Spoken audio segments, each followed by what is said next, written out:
ഒഴിയാബാധയായി മാറിയതോടെ ഒന്ന് മൂക്കുകയറിടണം എന്ന് കരുതിയാണ് ജേക്കബ് തോമസിനെ ശരിപ്പെടുത്താൻ മുഖ്യമന്ത്രി ഉമ്മൻചാണ്ടിയും സർക്കാരും ഒരു കാൽ മുന്നോട്ട് വച്ചത്. പല വിധത്തിലുള്ള ആരോപണങ്ങളും കേസും കൂട്ടവുമൊക്കെയായി സർക്കാർ ബിനാമികൾ പലരായി പലയിടത്ത് കറങ്ങി നടക്കുമ്പോഴും ജേക്കബ് തോമസ് വാർത്താ താരമായി തല ഉയർത്തി നിൽക്കുകയാണ്. മാത്രമല്ല, അവസരം കിട്ടുന്നത് എവിടെയെന്ന് വെച്ചാൽ അവിടെയെല്ലാം ചെന്ന് ചാണ്ടിക്കിട്ട് രണ്ട് കൊട്ടും കൊടുക്കുക എന്നത് ജേക്കബ് തോമസ് പതിവാക്കി. വികസന നയത്തെക്കുറിച്ച് സംസാരിക്കുമ്പോൾ മുതൽ സ്കൂൾ കുട്ടികൾക്ക് ക്ലാസ് എടുക്കുമ്പോൾ വരെ. കഴിഞ്ഞ ദിവസം കുട്ടികൾക്ക് മുന്നിൽ ഒരു നന്മ പ്രസംഗം വെച്ച് കാച്ചുന്നതിനിടെയാണ് കഴിവില്ലാത്ത ഭരണാധികാരിയെക്കുറിച്ച് ജേക്കബ് തോമസ് മനസ്സു തുറന്നത്. ആരായാലും അത് കേട്ടാൽ ചോദിച്ചു പോകും, ഉമ്മൻചാണ്ടിയെക്കുറിച്ചല്ലേ എന്ന്. ഈശ്വര, നല്ലൊരു കണി കാണിക്കണേ. ധനയോഗം, കാര്യലാഭം, ഉദ്ദിഷ്ട കാര്യലബ്ധി, സ്വാദിഷ്ട നോൺ വെജ് ഭക്ഷണം എല്ലാം ലഭിക്കുന്ന ഒരു ഉഗ്ര കണി കാണിക്കണേ. ദൈവമേ, ബാക്കാണല്ലോ കണി, അതും ഇവിടെ കണ്ടിട്ടില്ലാത്തൊരു ബാക്ക്.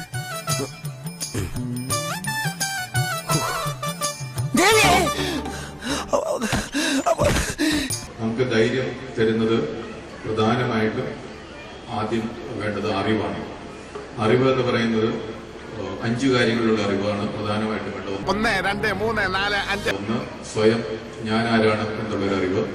എന്റെ കഴിവുകൾ എന്താണ്, എന്റെ സ്ട്രെങ്ത് എന്താണ്, വീക്ക്നെസ് എന്താണ്, എന്റെ പേഴ്സണാലിറ്റി എന്താണ്, എന്റെ ബൗണ്ടറി എന്താണ്, എന്റെ ഐഡന്റിറ്റി എന്താണ്, അങ്ങനെ കുറെ കാര്യങ്ങൾ സ്വയം ഉള്ളൊരു അറിവ്. 2, സമൂഹത്തെ പറ്റി, സഹജീവികളെ പറ്റി, അതിന്റെ ആ സമൂഹത്തിന്റെ പാസ്റ്റ്, പ്രസന്റ് അത് മനസ്സിലാക്കിയാൽ മാത്രമേ ആ സമൂഹത്തിൽ നമുക്ക് എന്ത് നന്മ ചെയ്യാൻ പറ്റും, അല്ലെങ്കിൽ അതിന്റെ ഫ്യൂച്ചർ എന്ത് എന്നൊരു വിഷനോടുകൂടി നമുക്ക് ചെയ്യാൻ പറ്റുകയുള്ളൂ.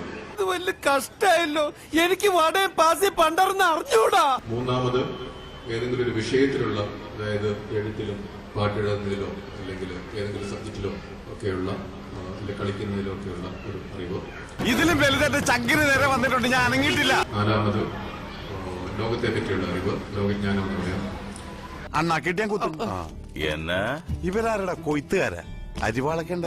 5, സ്പിരിച്വൽ അല്ലെങ്കിൽ ആത്മീയമായ അറിവ്. വാള് കാണിച്ചൊന്നും പേടിപ്പിക്കണ്ട, നമ്മുടെ വാളില്ലടാ. ഈ അറിവുള്ളതുകൊണ്ട് മാത്രം കാര്യമില്ല, അറിവുള്ളതുകൊണ്ട് മാത്രം നമുക്ക് ധൈര്യം ഉണ്ടാവില്ല. തല്ലുകൊണ്ട് ഓടുന്നവരല്ലടാ മലയാളികൾ, ഞങ്ങളെല്ലാം ഒതേനന്റെ നാട്ടുകാരാ. ഒതേനെ ഞാൻ ഒന്നിച്ചു പഠിച്ചവരാ. പിന്നെ ഈ ഓട്ടം അത് പടയോട്ടം. 2ാമത്തെ കാര്യം സ്കില്ലാണ്. അത് ഒരു തൊഴിൽ ചെയ്യുന്നതിനുള്ള പ്രാവീണ്യമാണ്.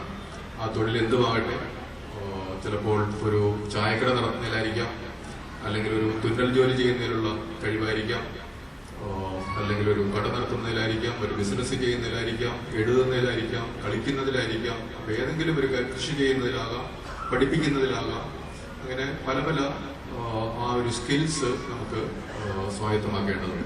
എന്നാലാണ് നമുക്ക് അറിവ്, അതിന്റെ അടുത്ത സ്റ്റേജ് സ്കില്ലാകുമ്പോൾ നമുക്ക് വീണ്ടും ധൈര്യം കൂടും. കാരണം നമുക്കൊരു പണി അറിയാം. ധൈര്യം ഉണ്ടെങ്കിൽ ഇന്ത്യയിലേക്ക് വാടാ, അപ്പ കാണിച്ച ഉമ്മച്ചൻ ആരാണെന്ന്. പണി അറിയാത്തവർ പലപ്പോഴും നാട് നന്നാക്കാൻ വേണ്ടി പുറപ്പെടുമ്പോൾ നാടിന് അവരൊരു ഭാരമായി മാറാറുണ്ട്. വണ്ടിക്കറി അവന്മാരെ എനിക്ക് കാണണ്ട, വെറുത്തുപോയി. അതേസമയം സ്കില്ലുള്ളവര്, അറിവുള്ളവര് നാട് വികസിക്കാൻ വേണ്ടി അല്ലെങ്കിൽ ജനനന്മയ്ക്ക് വേണ്ടി ഇറങ്ങി പുറപ്പെടുമ്പോൾ ആ നാട് ശരിയായി വികസിക്കും. അല്ലാത്തവരാകുമ്പോൾ അത് നാടിന് പലപ്പോഴും ഭാരമാകാറുണ്ട്. ഇത് കണിയല്ല, കെണിയാ. ഞാനിവിടെ ഇവനെങ്ങനെ അറിഞ്ഞു? ധനനഷ്ടവും മാനഹാനിയും ഉച്ചിഷ്ട ഭക്ഷണവും അനാവശ്യമായ തല്ലുകൊള്ളലും എല്ലാം മിക്സ് ചെയ്തൊരു കണിയാണ് ടീച്ചറാ ഞാൻ കണ്ടത്. ഈ കെണി എവിടുന്ന് പറഞ്ഞു വിട്ടില്ലെങ്കിൽ ഞാൻ പട്ടിണിയായിപ്പോ. ഈ പറയുന്ന ഓരോ തൊഴിലും ചെയ്യുന്നത് നമുക്ക് വേണ്ടി കൂടെയാണ്. പക്ഷെ നമുക്ക് വേണ്ടി ആകുമ്പോൾ കൂടി മറ്റുള്ളവർക്ക് കൂടെ വേണ്ടിയാവും.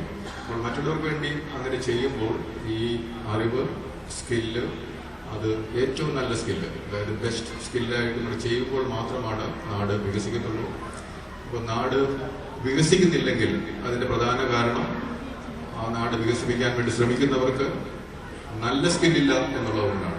ഇത് എന്നെ ഉദ്ദേശാണ്, എന്നെ തന്നെ ഉദ്ദേശാണ്, എന്നെ മാത്രം ഉദ്ദേശാണ്. അപ്പോൾ നല്ല സ്കില്ലുള്ളവർ നാട് വികസിപ്പിക്കാൻ വേണ്ടി ഇറങ്ങുകയാണെങ്കിൽ വികസിക്കും. അപ്പോൾ അതിന് ഏറ്റവും പ്രധാനമായിട്ട് സഹായിക്കുന്നത് നല്ല പുസ്തകങ്ങൾ, നാടിനെ പറ്റിയുള്ള, നാടിന്റെ പാഷനെ പറ്റിയുള്ള അറിവ് നൽകുന്ന പുസ്തകങ്ങൾ, അതുപോലെ ബാക്കിയുള്ള നാടുകളെ പറ്റി അറിവ് നൽകുന്ന പുസ്തകങ്ങൾ, മറ്റുള്ള നാടുകളെ പറ്റിയുള്ള അറിവ്. ഇപ്പോൾ സിംഗപ്പൂർ എങ്ങനെയാണ് എന്ന് നമുക്ക് അറിവുണ്ടെങ്കിൽ നമ്മുടെ നാടും സിംഗപ്പൂർ ആക്കാൻ വേണ്ടി നമ്മൾ ഉത്സാഹിക്കും.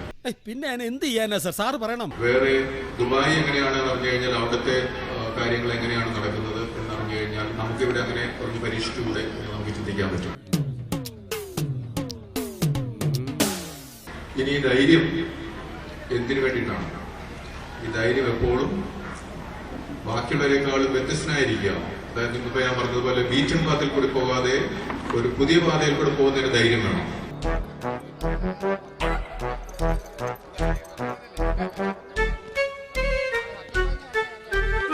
ബെസ്റ്റ് ആയിരിക്കാൻ വേണ്ടിയിട്ട്. അപ്പോൾ അതിനുവേണ്ടിയാണ് നമ്മൾ ധൈര്യം ഉപയോഗിക്കേണ്ടത്. അപ്പോൾ അതിന് ഈ സ്കില്ല്, ഏറ്റവും നല്ല സ്കില്ലുള്ളവര് ഒരു ഡിഫറൻഷ്യേറ്റഡ് പാത സ്വീകരിക്കുകയാണെങ്കിൽ, അവർക്ക് ധൈര്യമുണ്ടെങ്കിൽ അവർക്ക് നാടിനെ നല്ലതാക്കി മാറ്റാൻ പറ്റും.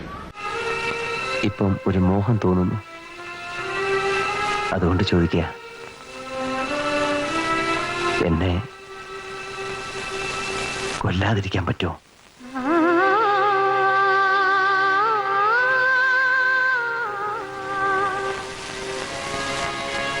ഇല്ല അല്ലേ?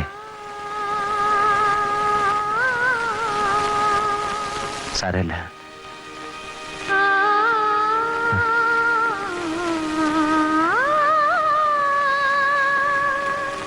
തൽക്കാലം മുഖ്യമന്ത്രി ചെയ്യാവുന്ന പണികളെല്ലാം ഒപ്പിച്ചു കൊടുക്കുന്നുണ്ട്. എന്നിട്ടും രക്ഷയില്ല എന്നായാൽ എന്തു ചെയ്യും? കാരണം പരസ്യമായി ചെന്നിത്തല കൂടെ നിൽക്കുമ്പോഴും ഉമ്മൻചാണ്ടിക്കിട്ട് പണി കൊടുക്കുന്ന കാര്യത്തിൽ മനസ്സ ജേക്കബ് തോമസിനൊപ്പമാണത്രേ. ഒരിടവേള കൂടി, അത് കഴിഞ്ഞ് സുധീര വാഴ്ത്തുകൾ. ഒരു പ്രസ്ഥാനത്തിൻ്റെ ഉള്ളിലുണ്ടാകുന്ന വഴക്കുകൾ എന്ന് അവസാനിപ്പിക്കുന്നുവോ അന്ന് കോൺഗ്രസിന് ഗതി ഉണ്ടാവുമെന്ന് വിശ്വസിക്കുന്ന ഒരാളാണ് ഞാൻ. തൃപ്തിയായി.